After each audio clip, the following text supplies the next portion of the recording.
setiap malam. Setelah suaminya tertidur, Nisa diam-diam membuka lemari paling bawah. Dari sana, ia mengambil satu kotak kecil. Di dalamnya ada baju bayi, ada hasil USG, dan ada kenangan yang sampai hari itu belum sanggup ia kubur.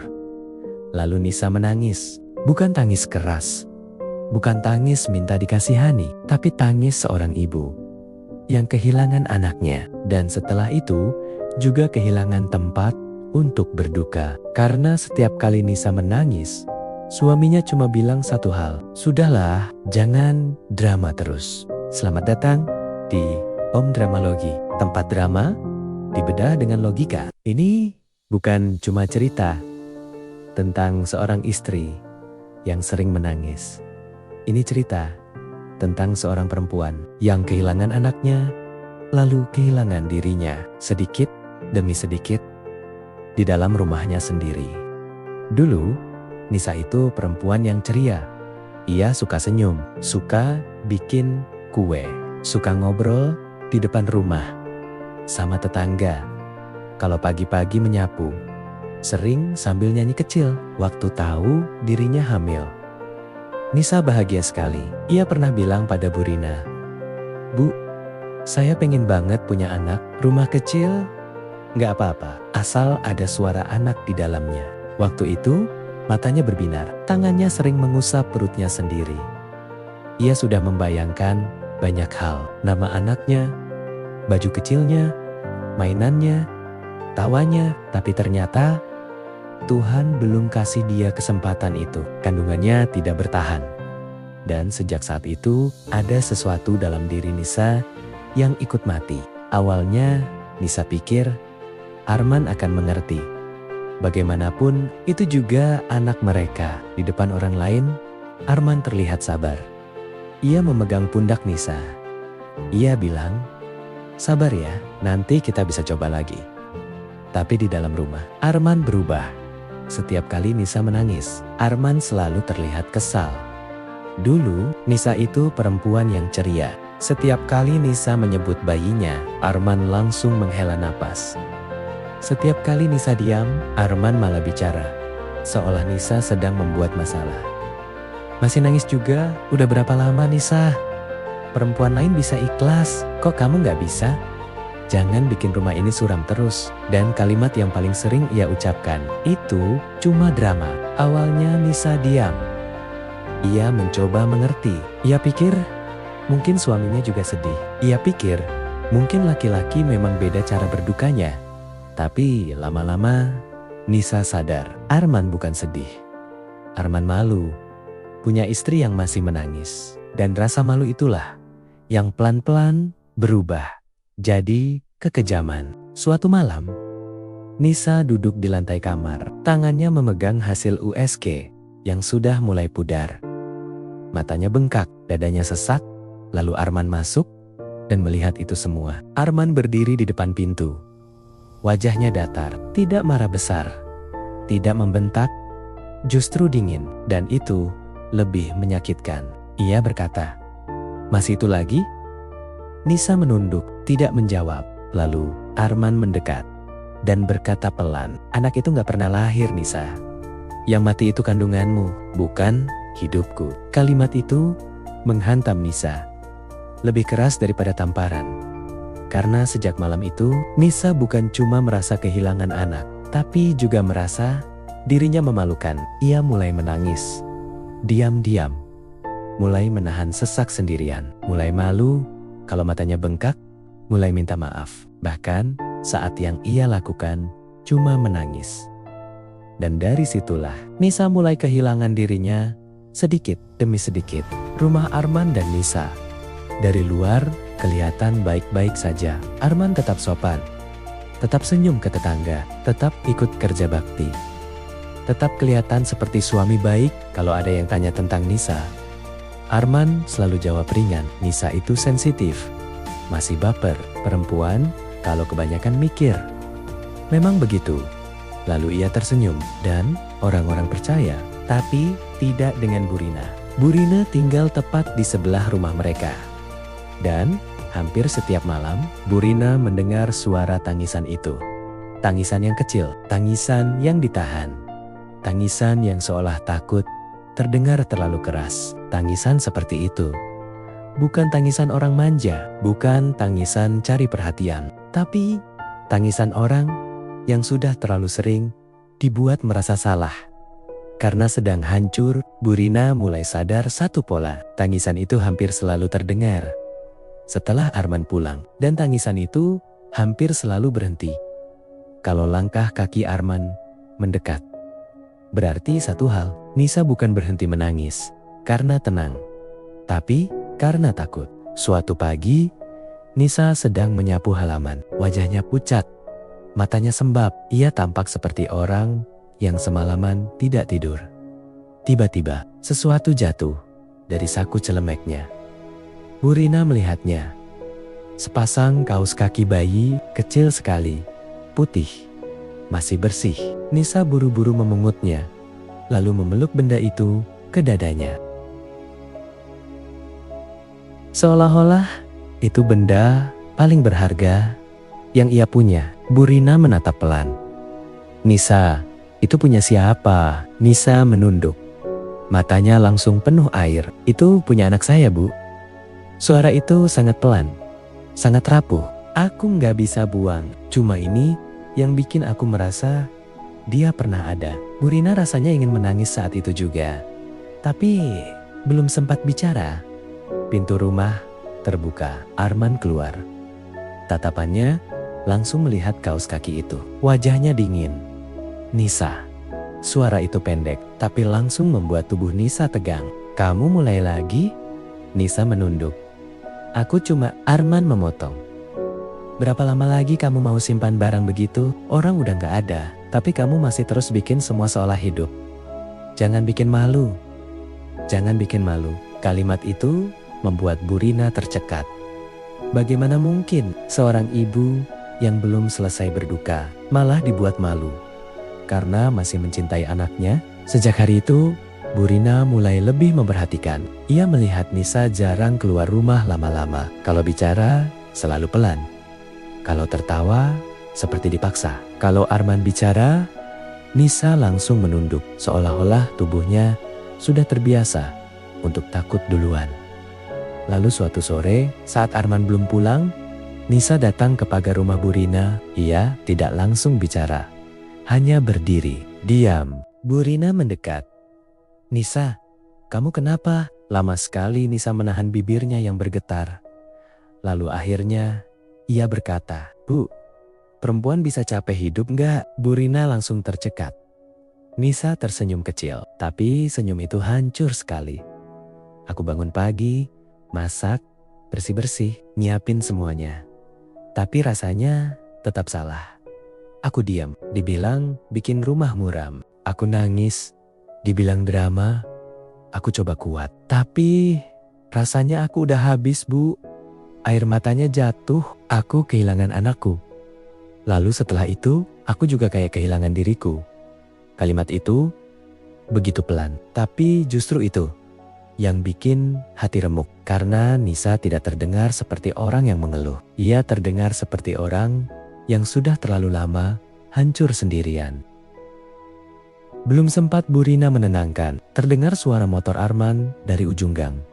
Wajah Nisa langsung pucat. Ia cepat-cepat menghapus air matanya. Mas pulang, lalu masuk ke rumah tanpa berkata apa-apa lagi. Malam itu, tangisan Nisa terdengar lebih lama. Bu Rina tak bisa tidur. Sekitar pukul 10 malam, suara dari rumah sebelah terdengar sangat jelas. Dan Bu Rina mendengar Arman berkata, aku capek lihat muka kamu, kayak orang paling menderita di dunia. Perempuan lain bisa bangkit. Kenapa kamu terus tenggelam? Bahkan nangis pun. Kamu bikin capek, jangan paksa aku, kasihan sama kamu. Lalu terdengar suara Nisa. Lirih sekali, aku cuma belum sembuh. Dan jawaban Arman benar-benar seperti pisau. Sembuh? Dari apa? Dari sesuatu yang bahkan nggak sempat hidup? Yang mati itu, janin, jangan ikut matikan rumah ini dengan tangisanmu. Bu Rina menutup mulutnya sendiri, dadanya sesak. Malam itu, ia sadar, Arman mungkin tidak selalu menyakiti dengan tangan, tapi ia menyiksa dengan kata-kata. Dan kadang kata-kata seperti itu justru lebih lama membekas. Besok sorenya, Bu Rina melihat Nisa duduk di teras belakang. Sendirian. Di tangannya ada secari kertas, lalu angin meniup. Kertas itu jatuh. Bu Rina tak sengaja melihat satu kalimat yang tertulis di sana. Aku cuma pengen satu hari saja hidup tanpa merasa bersalah karena masih sedih. Kalimat itu membuat jantung Bu Rina serasa diremas. Karena itu bukan kalimat orang yang cuma lagi baper. Itu kalimat orang yang sudah terlalu lelah melawan lukanya sendirian. Dan di titik itu, Bu Rina tahu kalau ia diam lebih lama, Nisa bisa benar-benar hilang. Bu Rina lalu mencari cara menghubungi keluarga Arman. Akhirnya ia mendapatkan nomor Maya, anak Arman dari pernikahan sebelumnya. Saat Bu Rina menjelaskan semuanya, Maya langsung diam. Lalu bertanya pelan, "Papa masih bilang itu cuma drama?" "Iya," jawab Bu Rina. Lalu Maya berkata dengan suara berat, "Papa juga bikin mama saya begitu dulu." Maya bercerita, ibunya dulu juga berubah pelan-pelan. Dari perempuan ceria, jadi perempuan yang terus minta maaf. Dari perempuan kuat, jadi perempuan yang takut bicara. Sampai suatu hari, ibunya pernah berkata, "Mungkin memang aku yang rusak." Maya berkata pelan, "Papa nggak selalu perlu marah besar, Bu. Kadang dia cukup bikin orang malu sama perasaannya sendiri." Malam itu juga, Maya datang. Sekitar jam 9 malam, Maya dan Bu Rina berdiri di depan rumah Arman. Dan benar saja, tangisan Nisa terdengar lagi. Maya memejamkan mata, lalu berkata, "Persis seperti mama dulu." Maya mengetuk pintu keras-keras. "Papa, buka." Tak lama kemudian, pintu terbuka. Arman tampak kaget. "Maya, ngapain kesini malam-malam?" Maya tidak menjawab. Matanya langsung mencari ke dalam rumah. "Mana Nisa?" Arman mencoba tersenyum. "Dia lagi istirahat." Belum selesai, Nisa muncul dari lorong. Wajahnya pucat, matanya merah. Dan di dadanya, ia memeluk kotak kecil itu erat-erat. Begitu melihat Maya dan Bu Rina, wajah Nisa langsung pecah. Seperti orang yang akhirnya sadar bahwa sakitnya benar-benar terlihat. Maya menatap ayahnya, lalu berkata perlahan, "Kalau semua ini cuma drama, kenapa setiap perempuan yang tinggal sama papa selalu menangis, diam-diam, hening?" Topeng Arman mulai retak. "Kamu gak ngerti apa-apa." Maya menatap tajam. "Justru saya ngerti, karena saya lihat sendiri, mama hancur pelan-pelan. Dan sekarang, saya lihat hal yang sama di Nisa." Maya mendekat ke Nisa. "Nisa, kamu mau keluar dari sini?" Pertanyaan itu sederhana, tapi bagi Nisa, itu seperti pintu yang baru pertama kali terbuka. Nisa menatap Maya, lalu Bu Rina, lalu Arman. Bibirnya bergetar. "Kalau aku pergi, aku takut dia marah." Dan Maya langsung menjawab, "Dia sudah marah. Bahkan saat kamu diam." Kalimat itu memecahkan pertahanan terakhir dalam diri Nisa. Air matanya jatuh makin deras. Arman melangkah maju. "Nisa, jangan bikin malu. Ini masalah rumah tangga kita." Tapi untuk pertama kalinya, Nisa tidak menunduk. Suaranya kecil, sangat rapuh, tapi keluar dari tempat yang paling sakit. "Aku bukan nangis karena manja." Semua diam. Nisa menarik napas susah payah. Maya menggenggam tangan Nisa erat-erat. "Kamu gak gila. Kamu gak rusak. Kamu cuma terlalu lama disakiti." Nisa menangis makin keras. Tangis yang kali ini tidak ditahan lagi. Maya berkata pelan, "Kalau kamu mau pergi, kita pergi sekarang." Nisa masuk ke kamar, mengambil tas kecil, lalu keluar lagi. Arman menatap tajam. "Tapi kamu bikin aku benci sama diriku sendiri. Kamu bikin aku merasa lemah. Kamu bikin aku merasa memalukan. Kamu bikin aku minta maaf untuk luka yang bukan aku, yang bikin air mata Maya jatuh. Bu Rina sampai menutup mulutnya sendiri. Lalu Nisa mengucapkan kalimat yang paling menghancurkan malam itu. Aku kehilangan bayiku. Lalu pelan-pelan aku juga kehilangan diriku. Dan yang paling bikin aku capek bukan rumah ini. Bukan sepinya, tapi caramu membuat aku percaya bahwa aku memang tidak pantas ditolong. Kalimat itu langsung mematikan semua pembelaan Arman. Maya menggenggam tangan Nisa erat-erat. Kamu nggak gila. Kamu nggak rusak. Kamu cuma terlalu lama disakiti. Nisa menangis makin keras. Tangis yang kali ini tidak ditahan lagi. Maya berkata pelan. Kalau kamu mau pergi, kita pergi sekarang. Nisa masuk ke kamar, mengambil tas kecil, lalu keluar lagi. Arman menatap tajam. Kalau kamu keluar sekarang, jangan harap bisa balik. Dulu mungkin kalimat itu cukup untuk membuat Nisa runtuh. Tapi malam itu ada yang sudah berubah. Nisa menatap Arman.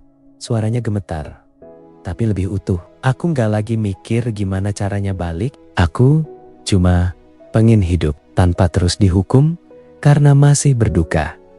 Lalu setelah jeda panjang, Nisa berkata pelan, aku cuma pengen selamat dari rumah yang seharusnya jadi tempat pulang. Maya membawa tas Nisa.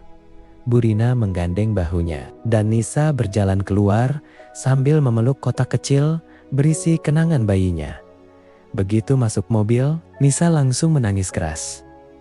Bukan tangis malu, bukan tangis takut, bukan tangis yang ditahan di balik bantal, tapi tangis seorang ibu yang akhirnya boleh berduka tanpa dihina. Di sela tangisnya, Nisa berkata, maaf, aku lemah dan orang-orang percaya, tapi tidak dengan Bu Rina. Bu Rina tinggal tepat di sebelah rumah mereka dan hampir setiap malam Bu Rina mendengar suara tangisan itu. Tangisan yang kecil, tangisan yang ditahan, tangisan yang seolah takut terdengar terlalu keras.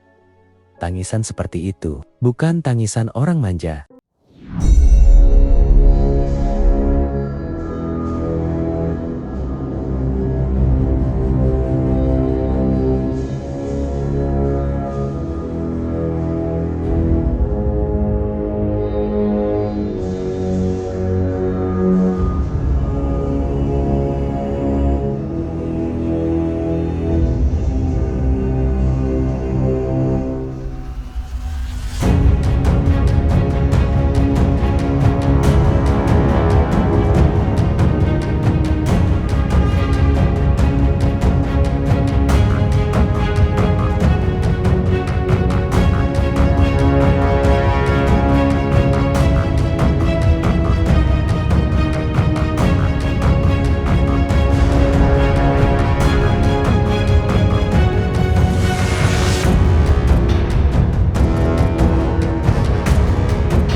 Jejak logika.